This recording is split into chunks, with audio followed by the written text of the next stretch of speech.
General గా ఈ reels tick talk చేసే వాళ్ళకి ఎక్కువ ఉండేది ఏంటంటే లోపల యాక్టింగ్ అనే ఒక చిన్న స్పైస్ ఉంటది అనమాట. సో మీలో అలా ఏముందా యాక్టర్ అవ్వాలని కదా? యాక్టర్ అని కాదు కానీ నాకు యాంకర్ అవ్వాలని చాలా నా ఉంటుంది. పోస్ట్ కి ఎక్కడ పెట్టావా? Okay. లేదు, రేడియో సిటీలో రవి అని ఫ్రెండ్ ఉండేవాడు. Okay. సో మా ఫ్రెండ్ నేను రేడియో జాకీకి ఇంటర్వ్యూ రవి, రాజేష్ అంటే అందరూ మీ కార్లతోనే ఏమో పరిచయం మరి అయ్యారు. అనుకుంటా. Right. సో మా ఫ్రెండ్ ఊరికే ట్రై చేస్తా అంటే నేను కూడా వెళ్ళినా. బట్ నేను అంత స్పాంటేనియస్ గా మాట్లాడే రకం కాదు, అంటే నాకు అంత హ్యూమర్ ఉండదని నా ఫీలింగ్. Okay. సో చూస్తే అక్కడ తను అన్నారనమాట, నువ్వు ఆర్జే కన్నా కూడా వీజేగా ట్రై చేస్తే మేబీ బెటర్ ఉంటదేమో, కొంచెం స్క్రిప్ట్ ఉంటుంది అండ్ నువ్వు కూడా ప్రిపేర్ అవ్వడానికి టైం ఉంటుంది, బాగుంటదేమో అన్నారు. సో తర్వాత ట్రై చేద్దాం అనుకున్నా కానీ ఓకేలే మిస్ అయిపోయాం, ఒక పెద్ద యాంకర్ ని మిస్ అయిపోయారు.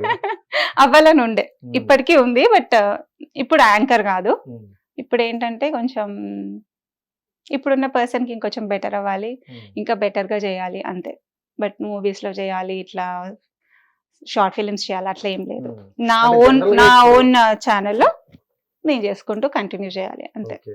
సో మీ ప్రొడక్షన్ హౌస్ మీరే అయితే. అట్లా ఏం కాదు, నేను టైం ఇవ్వలేను ఇప్పుడున్న ఫ్యామిలీ కమిట్మెంట్స్ కి, నేను వెళ్ళి సెపరేట్ గా దానికోసం టైం ఇవ్వలేను. సో ఇదైతే నా ఓన్ టైం ఫ్రేమ్ లో నేను చేసుకోవచ్చు. జనరల్ గా ఇప్పుడు వచ్చే మూవీస్ లో చూసుకుంటే సిస్టర్ క్యారెక్టర్ అవ్వచ్చు, ఇలాంటి క్యారెక్టర్లు ఎక్కువగా మీలాంటి వాళ్ళని చూస్ చేసుకుంటారు. అండ్ ఇన్స్టాగ్రామ్ ఎంత ఫేమ్ అయిందో మీకు తెలుసు. మరి అలాంటి ఆఫర్స్ వస్తే వద్దంటారా? బట్ నేను అక్కడ ఉంటాను కదండి, మళ్ళీ దానికోసం వచ్చే వాళ్ళు చాలా మంది ఉన్నారు. మేబీ చెప్పలేం, మేబీ అలాంటి క్యారెక్టర్స్ అయితే డెఫినెట్ గా వస్తాము. ఈవెన్ విజయ్ దేవరకొండ లాంటి వాళ్ళకి సిస్టర్ గా చేయమన్నా చేస్తాము. సిస్టర్ గా చేస్తారా? ఆఫ్ కోర్స్, ఆయన పక్కన చేయడమే ఒక పెద్ద యునో ఇట్స్ బిగ్ థింగ్. అది సిస్టర్ గానా లేకపోతే ఫ్రెండ్ గానా అది వేరు, కానీ ఐ లైక్ అసలు ఫోటో కావాలనే ఉంటది మాకు, అట్లీస్ట్ ఒకసారి డైరెక్ట్ గా చూడాలన్న ఇదే చాలు ఉంటది. బట్ ఏమో పెళ్లి చూపులు మూవీలో నచ్చిండు, అట్లా కంటిన్యూ అయిపోయింది. అర్జున్ రెడ్డితో ఇంకా నచ్చిండు. అంటే విజయ్ దేవరకొండ ఒక్కరే కాదు, నాకు రామ్ చరణ్ ఇష్టము, విజయ్ దేవరకొండ ఇష్టము, ప్రభాస్ అయితే నా 10th క్లాస్ నుంచి పిచ్చి, వర్షం నుంచి పిచ్చి ఇప్పటికీ ఉంది. బట్ లేటెస్ట్ క్రష్ ఎవరు అంటే జై హనుమాన్ చూసిన తర్వాత మన బాగా అనిపించింది మూవీలో తను చాలా బాగా చేశాడు అనిపించింది. ఇప్పుడు అక్కడ తెలుగు మూవీలు చూస్తారా? జనరల్ ఇక్కడలాగే మేము ప్రీమియర్ షోస్ కి వెళ్తామండి. ఇక్కడ ఎంత క్రేజ్ ఉందో అక్కడ అంతే ఉంటది, కాకపోతే ఇక్కడ లాగా అరిచి గోల చేయడానికి ఛాన్స్ ఉండదు అంతే. వచ్చి వార్నింగ్ ఇచ్చి వెళ్తారు. సో అంటే జనరల్ గా విదేశాల్లో చూసుకుంటే మన సినిమాలు ఆడుతున్నాయి బానే ఉంటాయని తెలుసు, ఈ క్రేజ్ ఉంటుందా లేదా అంటే అదే అంటున్నా కదా, థియేటర్ బయట మనం ఇక్కడ చేసే హంగామా కానీ రిలీజ్ రోజు ఉన్న హడావిడి అది కొంచెం తక్కువ ఉంటది. బట్ ఎవరైనా సెలబ్రిటీస్ వచ్చిన రోజు ఆఫ్ కోర్స్ వాళ్ళు పర్మిషన్ తీసుకుంటారు, బాగుంటది.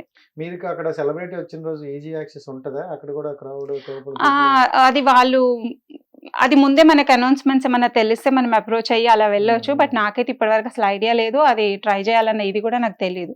రీసెంట్ గానే స్టార్ట్ చేసిన కదా జర్నీ. బట్ ఎవరైనా వస్తారని తెలిస్తే మాత్రం వెళ్ళాలనే ఉంటది కదా. మేము బెల్జియం లో షోస్ చేసేవాళ్ళం, అంటే మా హస్బెండ్ ఉన్ను అక్కడ ఇంకొక ఫ్యామిలీ ఫ్రెండ్స్ అన్నమాట, వాళ్ళు ఈవెంట్స్ చేసేవాళ్ళు బెల్జియం లో ఉన్నప్పుడు.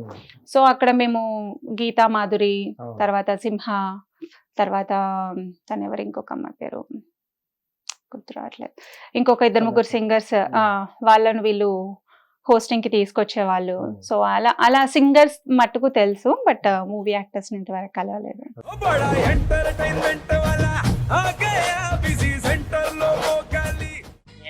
సక్కు సక్కేంద్ర సక్కు సక్కు బాయ్ బాయ్ బాయ్ బాయేంద్ర భార్గవ్ బాయ్ బాయ్. గిరాకి వచ్చే టైం ఏంది, కస్టమర్లు వస్తున్నాడు, రేటు కలిపి కస్టమర్లు వస్తున్నారు కదా, మాత్రం పొగరు ఉంటది. మరి తగ్గించేద్దాం పొగర్ని, డబ్బులు కట్టేస్తావేంటి కొంప తీసి? లేదు కస్టమర్లు ఆపేద్దాం. పదా మరి మన బిజినెస్ స్టార్ట్ చేద్దాం.